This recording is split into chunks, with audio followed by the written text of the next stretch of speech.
instituto, que no sabía que existía el Instituto de Derecho Internacional, que me parece por demás importante, y me habían propuesto un tema que era la inscripción de instrumentos extranjeros, y yo decidí agregar lo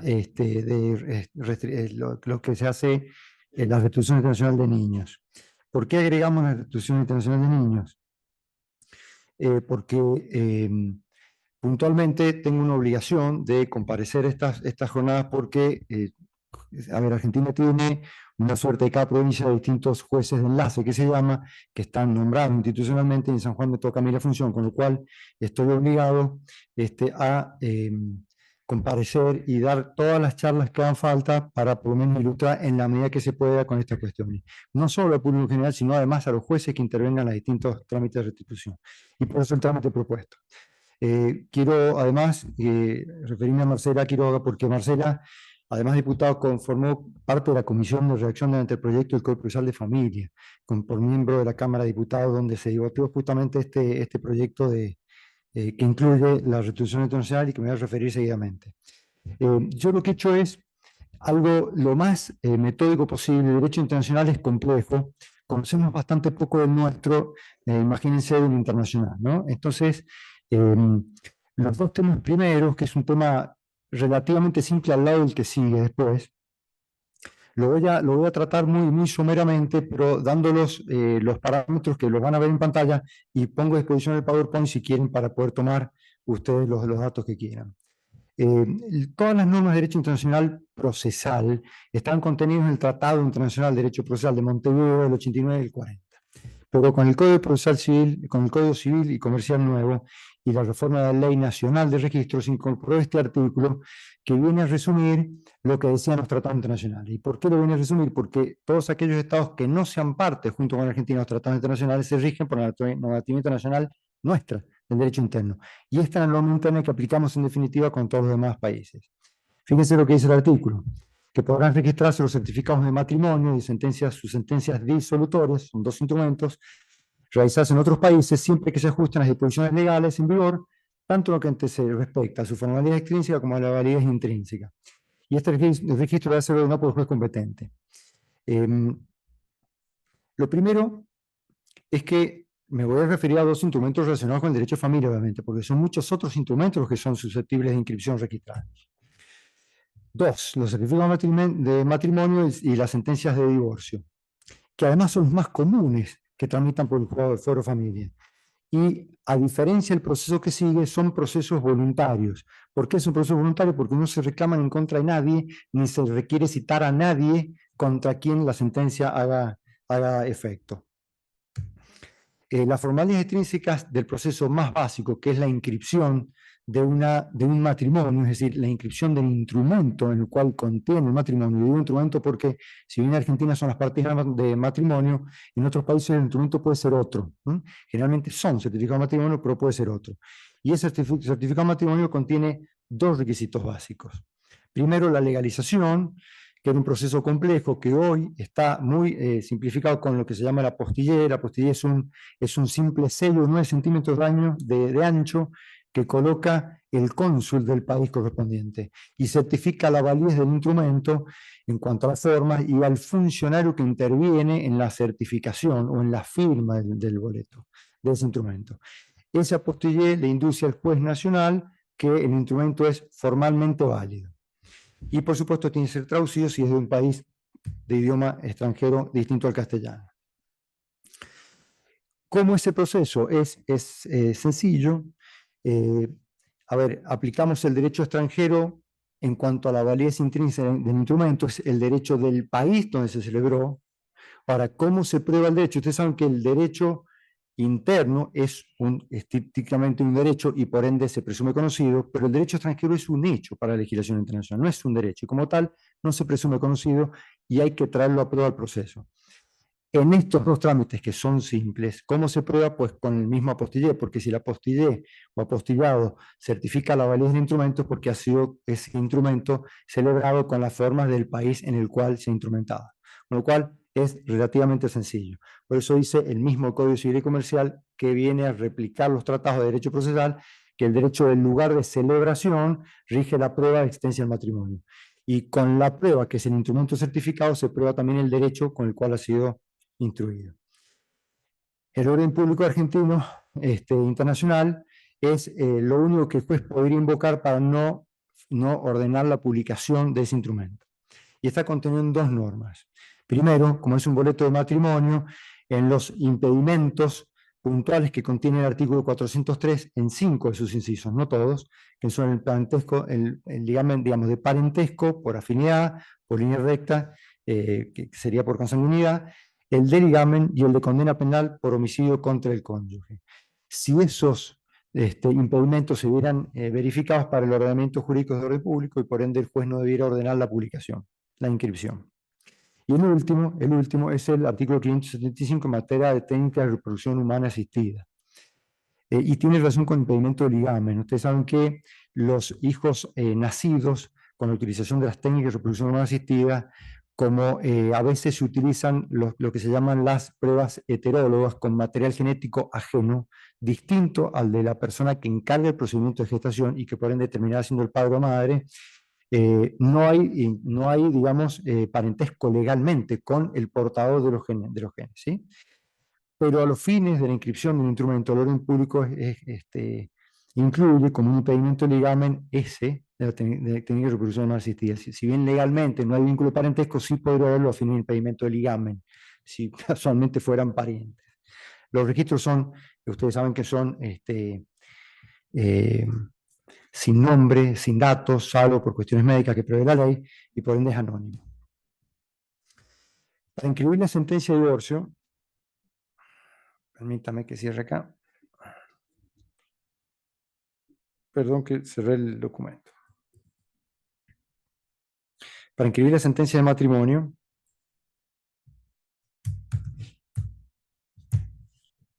las sentencias de divorcio, voy a poner los lentes también, fíjense que requiere primero la autenticación y traducción,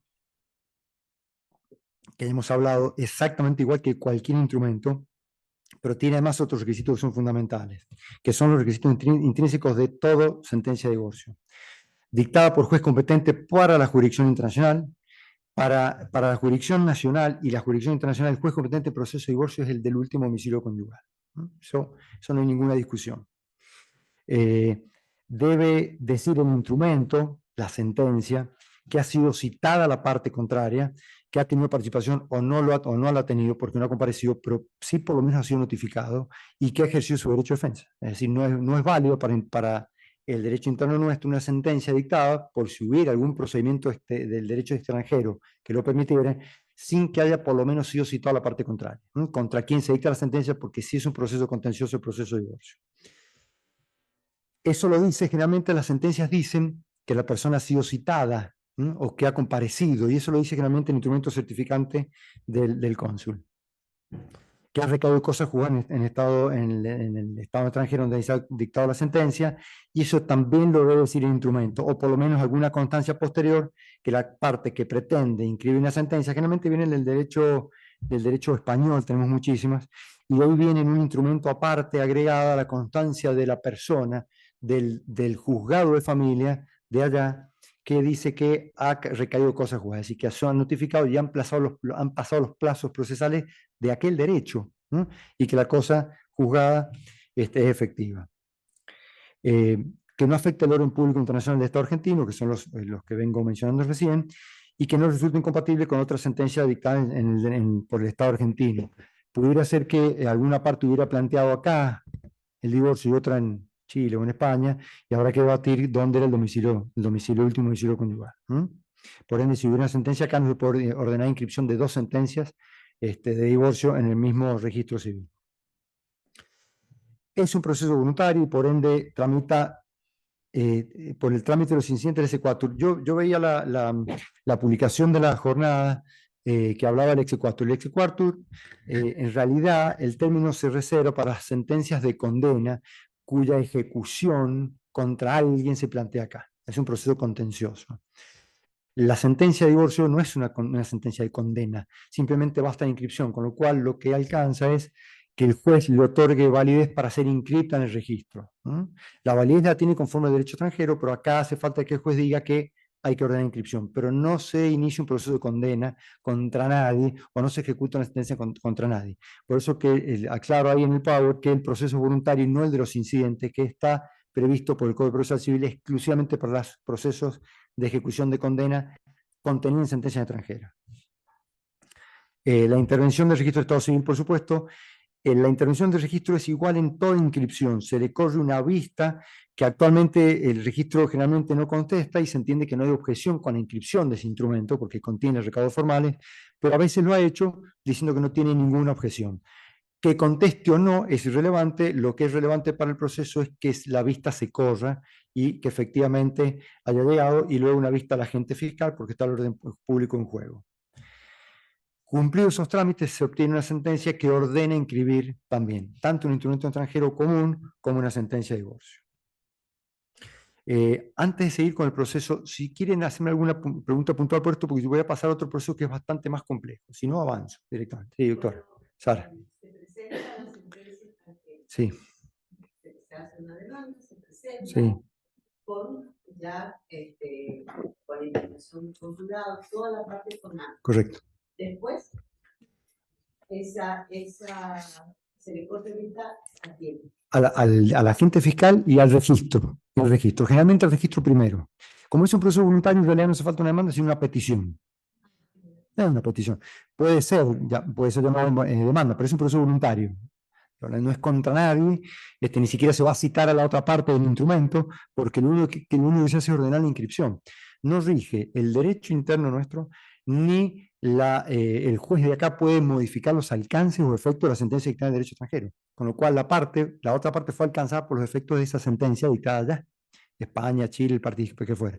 Solo acá cumplimos con la inscripción. Directamente el trámite se despacha con la vista al registro, la vista al agente fiscal y luego la sentencia, que es un trámite bastante simple. ¿Sí, Tere? Cuando la partida de casamiento se dictó acá, todos vivimos. Cuando sí. Y la partida de nacimiento está allá. De matrimonio allá, bueno, la sentencia acá hay que hacer inscribir allá, en el registro. Entonces se invierten las reglas, que son casi las mismas, pero habrá que contratar a una abogada para que hagan inscripción allá. ¿Sí? Y habrá que conseguir acá todos los recaudos formales del instrumento, es decir, la sentencia con un certificado, la traducción, el apostillado y un certificado emitido por el juzgado, que diga que ha pasado en autoridad de cosa juzgada, que ha sido citada la parte contraria de tal forma. Esos recaudos deben obtenerlos ustedes acá y luego acompañarlo al abogado extranjero para que haga la inscripción allá. ¿Mm? Sí.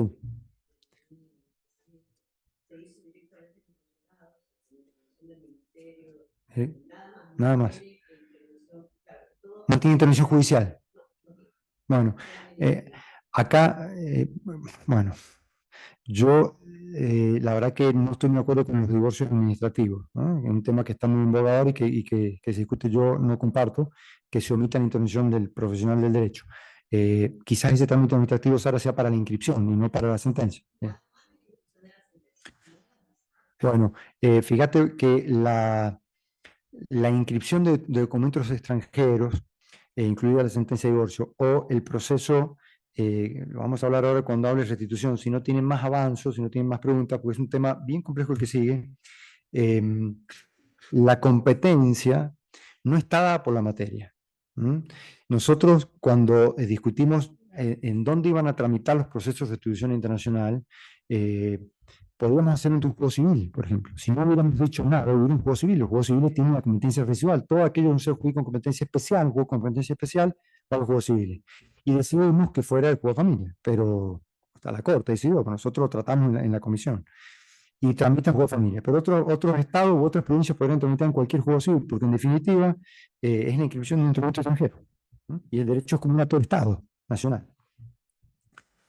Lo de la restitución internacional es un tema complejo.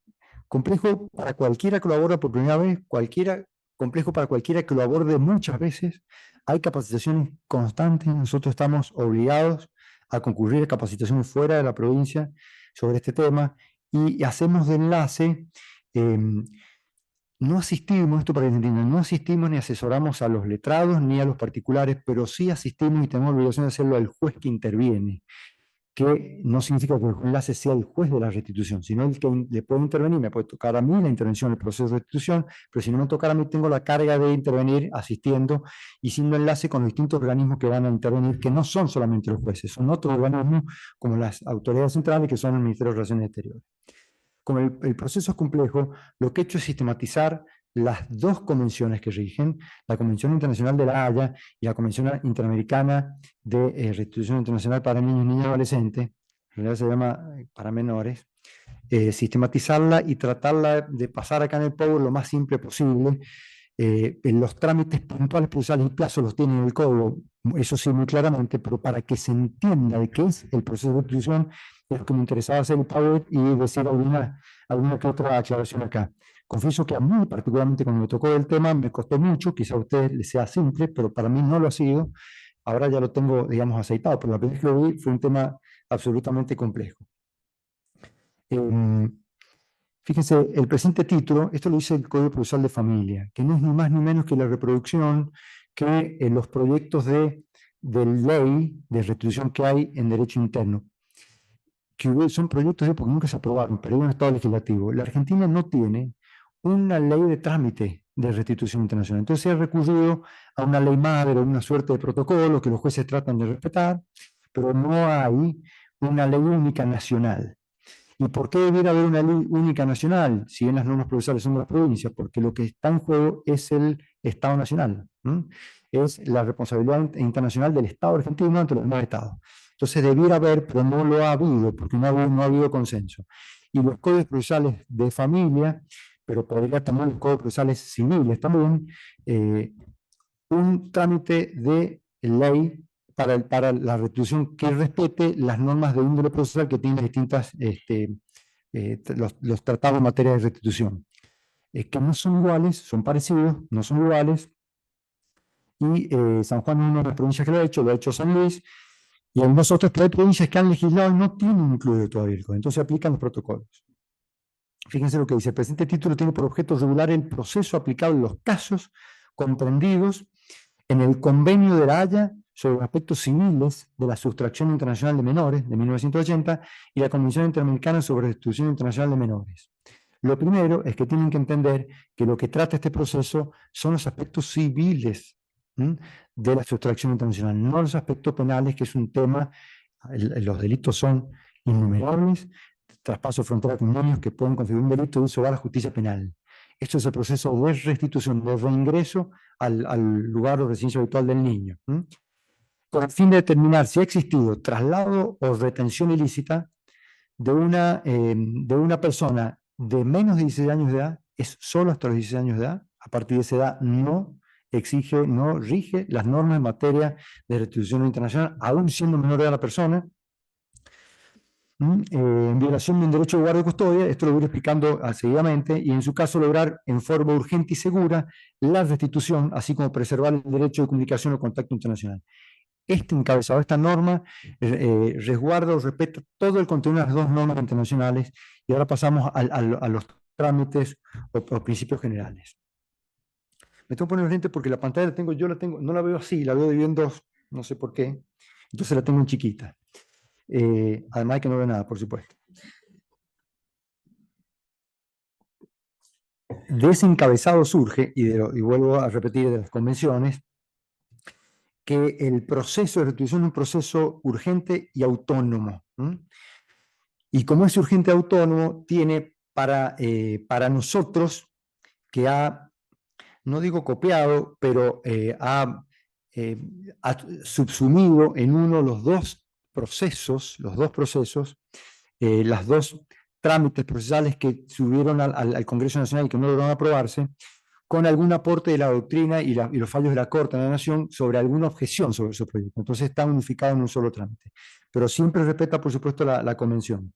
Para nosotros el proceso implica una sentencia monitoria. Creemos que, al igual que los trámites nacionales o que los proyectos nacionales, la sentencia monitoria es lo que más rápido preveía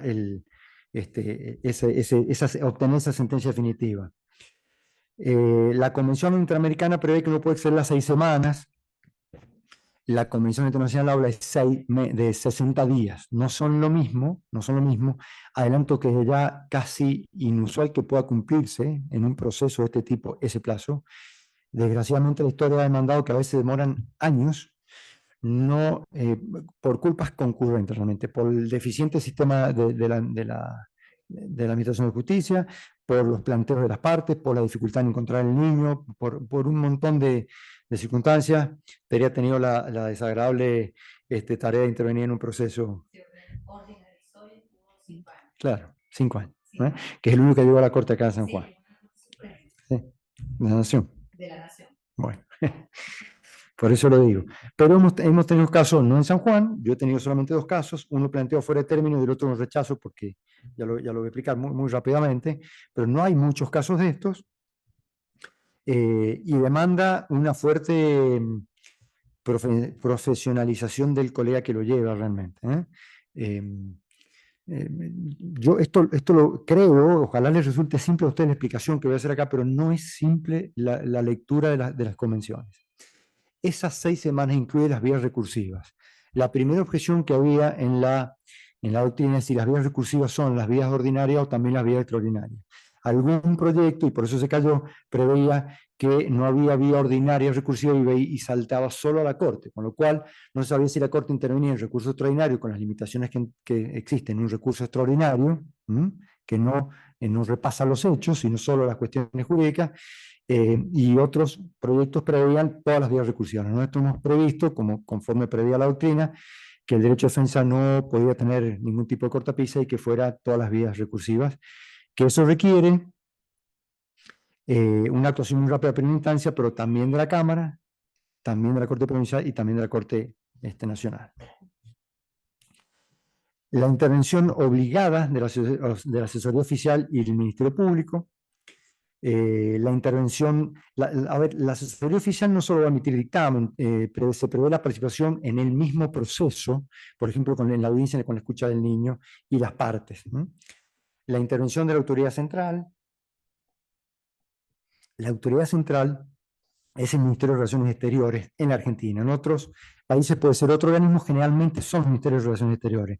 La intervención es absolutamente ardua porque es el que hace de comunicación, vaso comunicante con el juez del Estado provincial hacia el Ministerio de Relaciones Exteriores del país, hacia el otro juez provincial. Con lo cual, está en contacto directo permanente con las partes, con los jueces, con los abogados, manda la documentación, la trae de vuelta, la traduce, todo lo que tiene que hacer las autoridades centrales. Y hay que explicar qué es el traslado ilícito, qué es la retención ilícita. El traslado ilícito importa sacar al niño del país sin autorización de quien debe otorgarla para el derecho interno.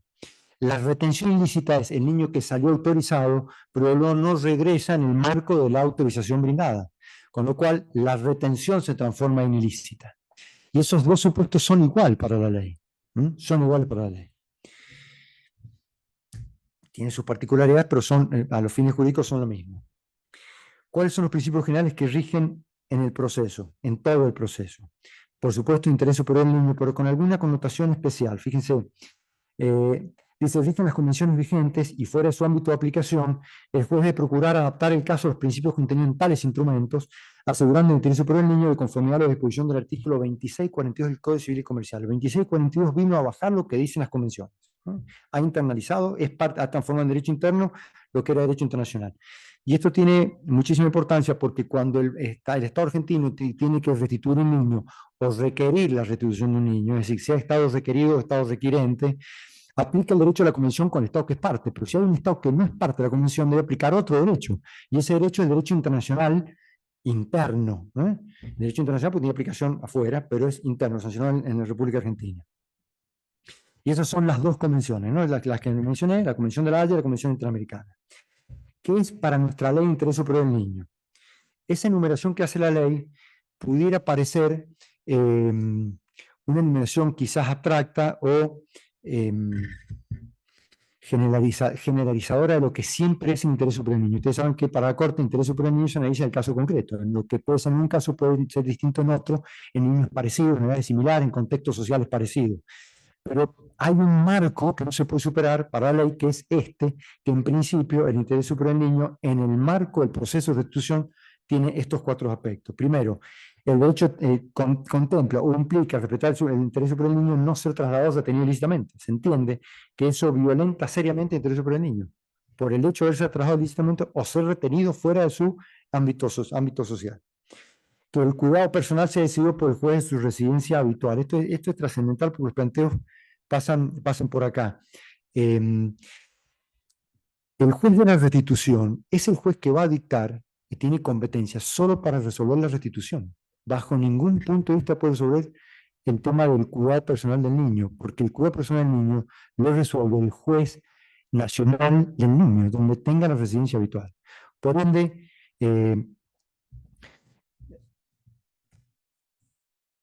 si el juez se pudiera sobre cuestión, es difícilmente lo haga, pero pasa que el planteo llega y la defensa exclusiva es esa.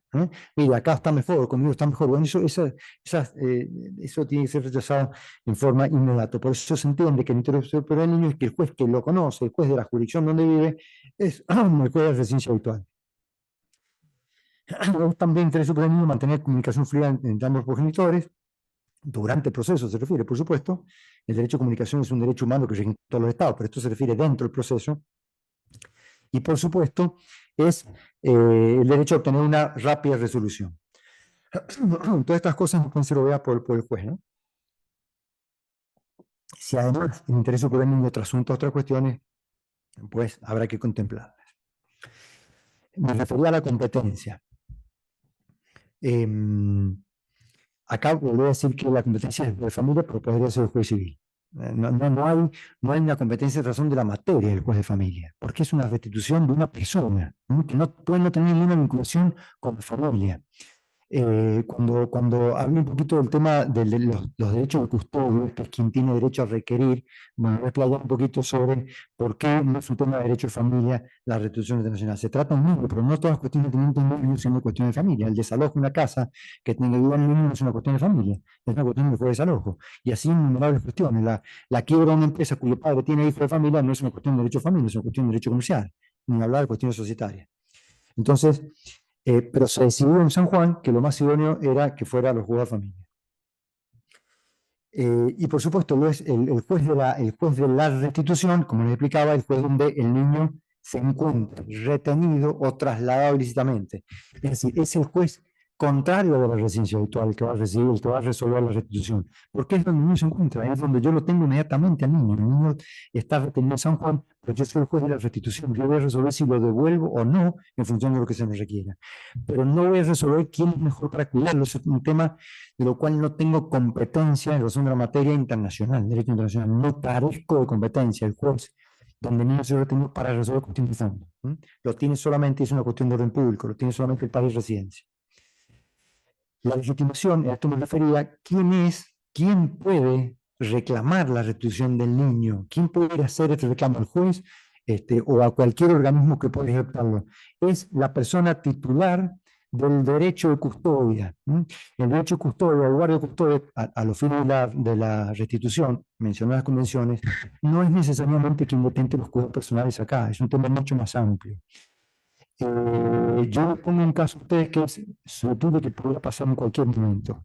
Los niños que están en residencias del Estado, que han sido sacados del ámbito natural de su residencia, a través de lo que se llama una medida excepcional de protección, es de protección, y es excepcional porque uno lo saca del ámbito de natural permanencia, que es su familia, y lo lleva a otra familia o lo lleva a un lugar del Estado. Ese hogar del Estado, con la resolución administrativa que dispone, que se le dé la legalidad, yo estoy andando un poco cuestiones que no son propias de esto, pero tienen que saber qué es el derecho de custodia.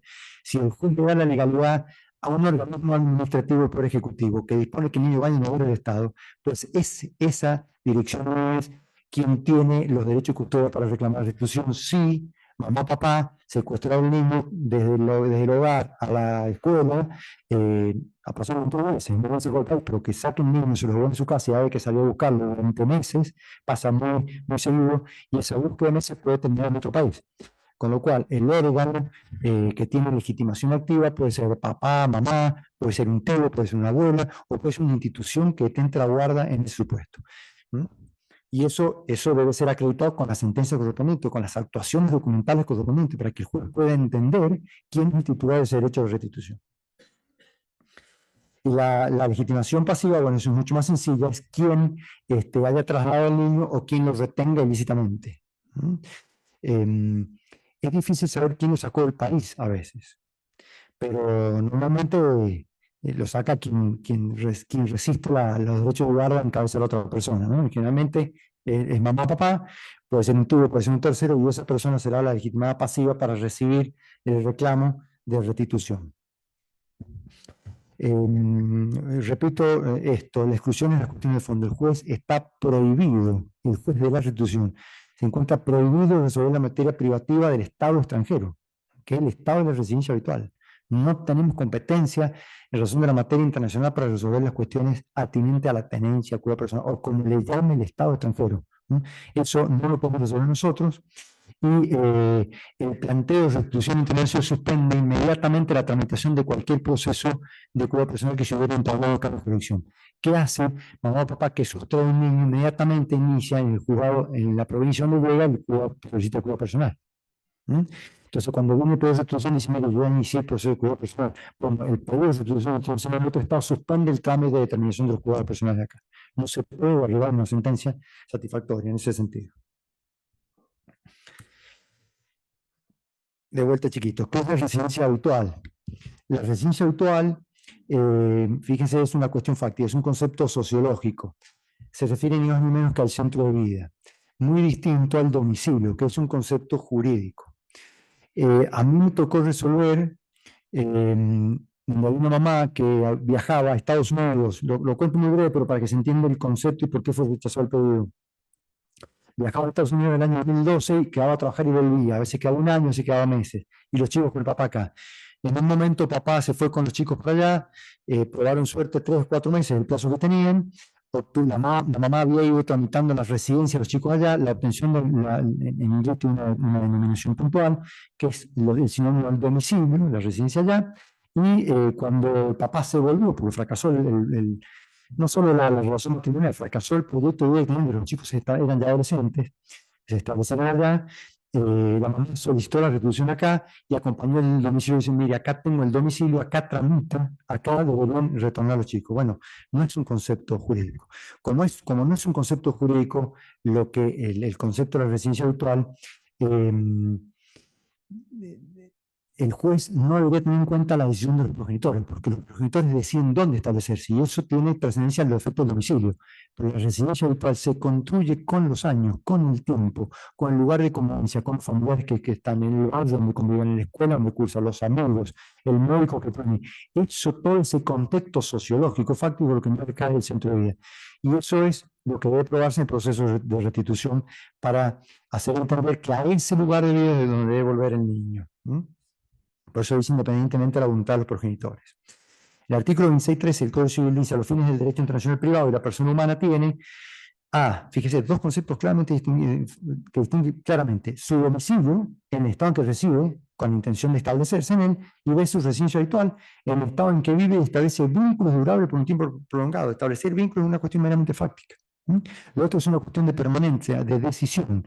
Puede que coincida la decisión con los tiempos establecidos, con el tiempo que el niño pasó en un estado extranjero y que ha producido lo que se llama el arraigo. ¿Por qué es fundamental la residencia? Primero, es el lugar a donde debe restituirse el niño. Fíjense la enumeración de los apartados que tienen las convenciones. Así hablan las convenciones de residencia habitual. Por eso es bien complejo entenderlas. Y creo que acá se puede sistematizar mejor. La parte que prueba dónde es el lugar de residencia es el que tiene derecho a solicitar el reintegro del niño a ese lugar de residencia. Determinará la ley aplicable, el juez de la restitución tiene que aplicar derecho extranjero, ni más ni menos. Si yo ordeno la restitución, tengo que saber qué dice el derecho extranjero a los fines del otorgamiento de los cuidados o los derechos de custodio guarda que se han otorgado allá. Y eso se prueba, como cualquier instrumento internacional, y por eso es la primera parte de la charla, con la legalización correspondiente. Si uno tiene una